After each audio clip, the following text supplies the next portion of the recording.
Remember those early days after 9/11, the war in Afghanistan? You know what I mean? That grainy footage on the news, the whole world sort of holding its breath.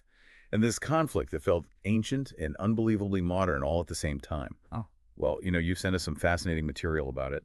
A real deep dive into the CIA's first boots on the ground, Team Alpha. 8 men dropped right into the chaos, tasked with partnering with a warlord who seemed like he was straight out of the history books. We're going to uncover a story of horseback warriors, million-dollar handshakes, and uneasy alliances forged, in the crucible of war. Buckle up, because this is one you don't want to miss. Yeah, you know what really struck me right away was just the audacity of it all. The Mm. CIA, they were thrust into the spotlight, forced to operate with this level of improvisation and risk that was almost unimaginable before 9/11. It's like they were building the plane as they were flying it. No time for, like drawn-out strategies, just pure instinctual action.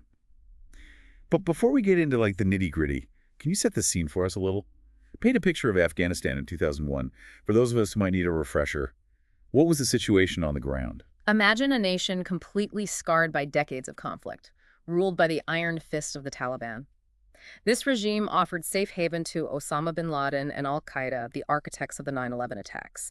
The country itself was a patchwork of different ethnic groups, some locked in bitter rivalries, others united by the shared desire to see the Taliban fall.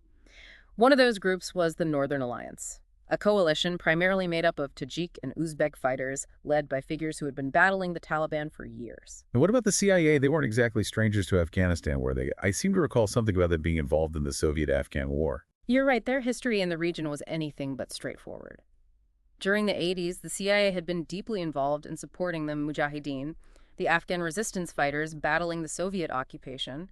They'd forged these relationships with various warlords, including the one we're going to focus on today, Abdul Rashid Dostum. But after the Soviets withdrew, Afghanistan kind of faded into the background for the U.S., at least strategically. Until 9/11 changed everything, and suddenly this distant, almost forgotten land became the epicenter of the war on terror. Exactly. And because of that prior involvement, the CIA was uniquely positioned to respond quickly. They had the contacts, the institutional knowledge, the ability to move with a speed that the traditional military just couldn't match. So let's talk about the tip of the spear, shall we, Team Alpha? Who were these individuals? What made them uniquely qualified for such a high-stakes mission? Team Alpha was an 8-man unit handpicked for their expertise and their ability to operate in these extremely fluid, high-risk environments. You had J.R. Seeger, a seasoned operations officer with deep knowledge of Afghan tribal dynamics, Mike Spann, a paramilitary officer with a special forces background, and crucially, David Tyson, the only Uzbek speaker in the entire CIA. It's remarkable how one individual's language skills could become so pivotal in a situation like this. It speaks volumes about the unpredictable nature of this kind of conflict. Absolutely. It Right. wasn't just Tyson's language skills that were vital, it was his understanding of the culture, the nuances of communication, those unspoken rules that kind of govern interactions in that part of the world. And then there's the sheer speed at which they had to prepare. They're buying gear from camping stores, packing duffel bags with millions of dollars in cash. It underscores this sense of urgency, the we need to move now mentality that really permeated those early days. Yeah. One quote from the source material that really stuck with me was this: "If we send our people in and things go sideways, we're going to die anyway, so we don't care." Chilling words that capture the mindset of those early days. It's a stark reminder of the weight these individuals carried on their shoulders. So they've got their camping gear, their millions in cash, a one-way ticket into the unknown. How do they actually get into Afghanistan? They're flown in from Uzbekistan on 2 Black Hawk helicopters. No seats, just pelican cases to sit on, and this giant sack of cash prominently displayed. Talk about making an entrance. It sounds more like a scene from a Hollywood action movie than a real-life military operation. So they land in Afghanistan. Now, who are they going to meet? What's the plan? This is where it gets really interesting. Their mission to link up with Abdul Rashid Dostum, an Uzbek warlord with a larger-than-life persona and a reputation that definitely preceded him. I've heard whispers about this Dostum fellow. The sources paint him as a bit of a wild card, to say the least. That's putting it mildly.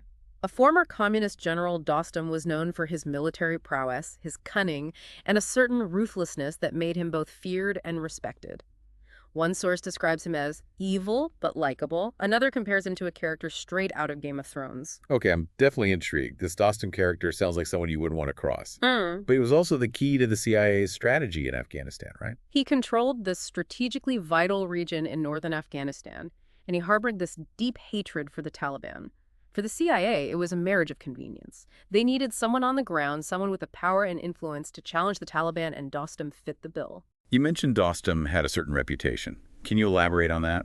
The sources hinted at a dark side. Let's just say there are stories about him crushing people's skulls with his bare hands, eating like a dozen chickens in a single sitting, chaining someone to the tracks of a tank. He was a master of buzkashi, this brutal equestrian sport where horsemen fight over a headless goat carcass. So yeah, he wasn't exactly known for his gentle touch. Sounds like he ruled with an iron fist, to say the least. So how did this unlikely partnership between the CIA and the Dothraki warlord, as you called him, actually come about? Through a friend of a friend, believe it or not. Apparently, Dostum had this contact in the U.S. who knew someone at the Pentagon. That's how the initial connection was made. The CIA then dispatched David Tyson, their Uzbek speaker, to establish contact. There's this great anecdote about Tyson's first phone call with Dostum. Dostum asks how many tanks the Americans are bringing. Tyson replies, "It will just be me and 6 or 7 guys, but don't worry, we'll bring our sleeping bags." Dostum was reportedly stunned by how small the team was. I can only imagine his reaction. So Team Alpha finally arrives, meets Dostum face to face, and what's the first thing they do? They hand him $1 million. Talk about making a first impression. It was a symbolic gesture, but also a very practical one. It established the transactional nature of their relationship right from the start. Cash for cooperation, plain and simple.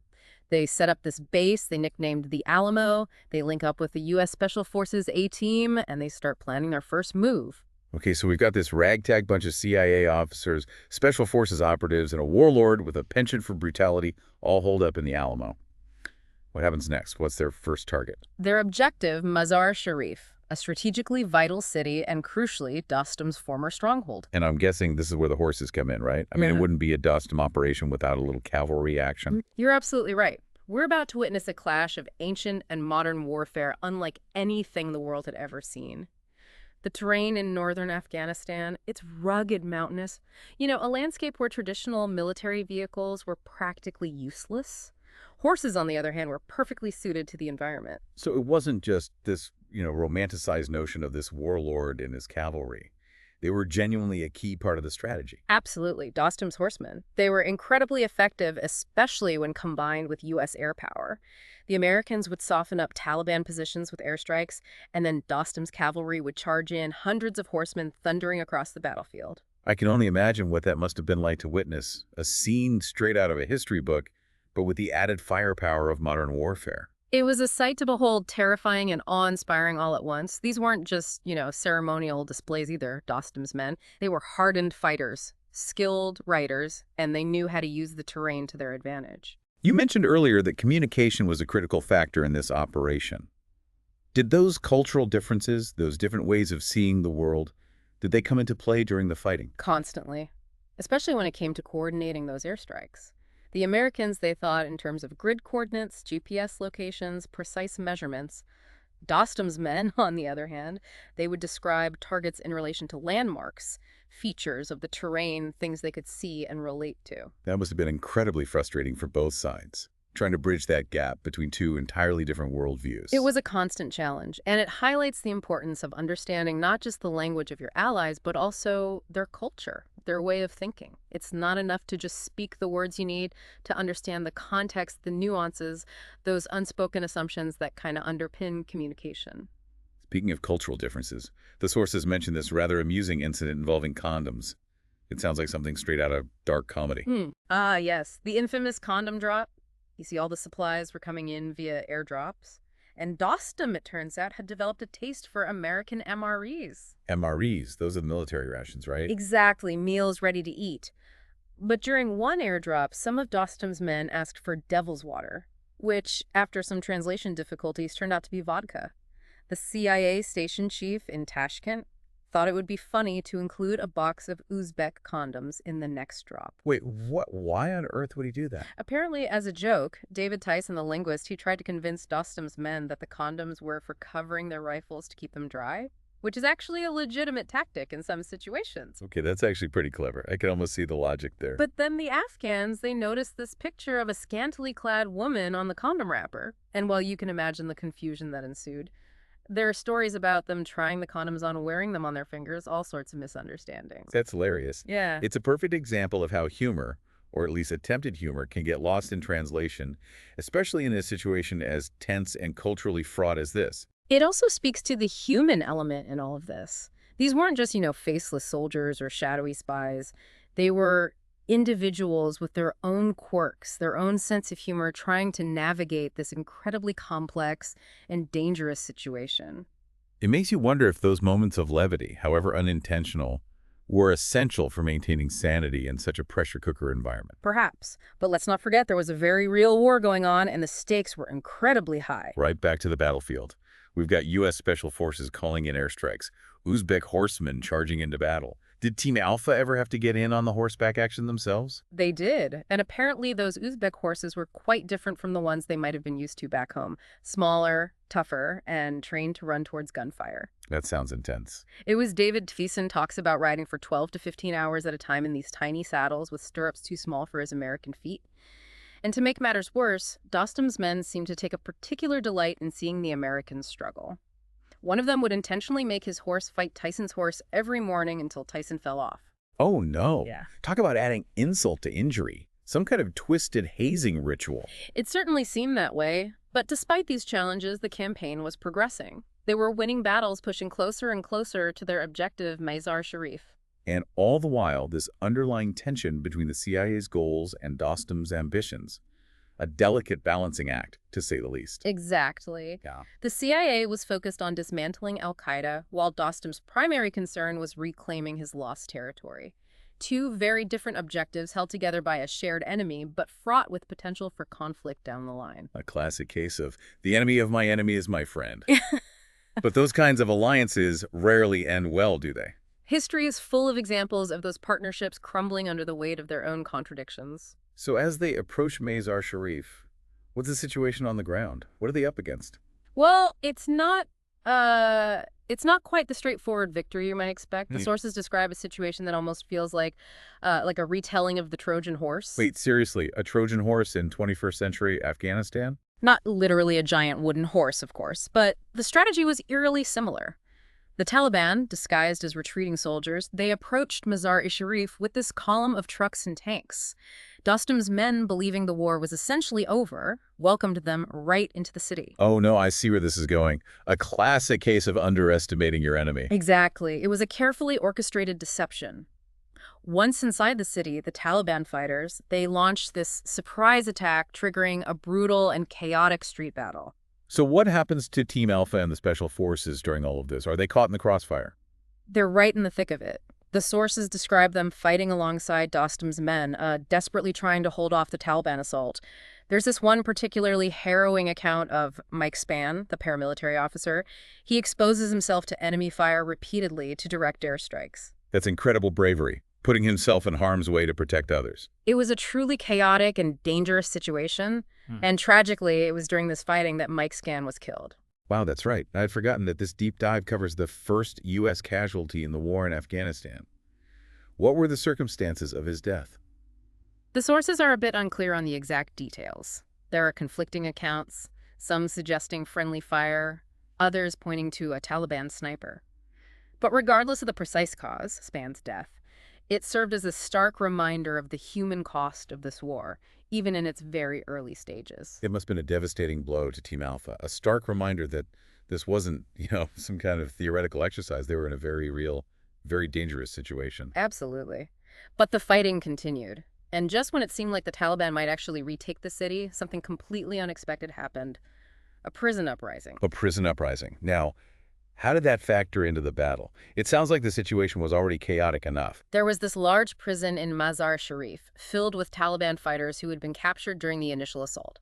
When they heard the sounds of fighting in the city, they launched their own rebellion, hoping to join forces with their comrades outside. So now you have a battle raging inside the city and a prison break happening simultaneously. It sounds like absolute mayhem. It was a scene of utter chaos. And amidst all of this, another unexpected player entered the fray: British Special Forces. Wait, the British?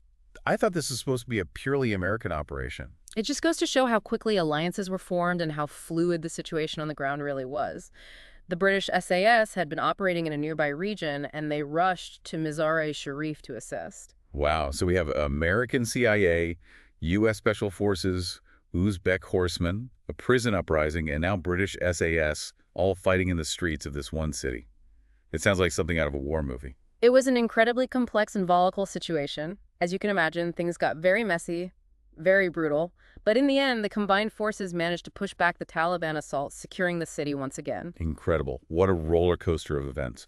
So what does this all mean? What are the key takeaways from this initial phase of the war? It's a story of remarkable improvisation, of forging these unlikely alliances, and of the tragic human cost of conflict.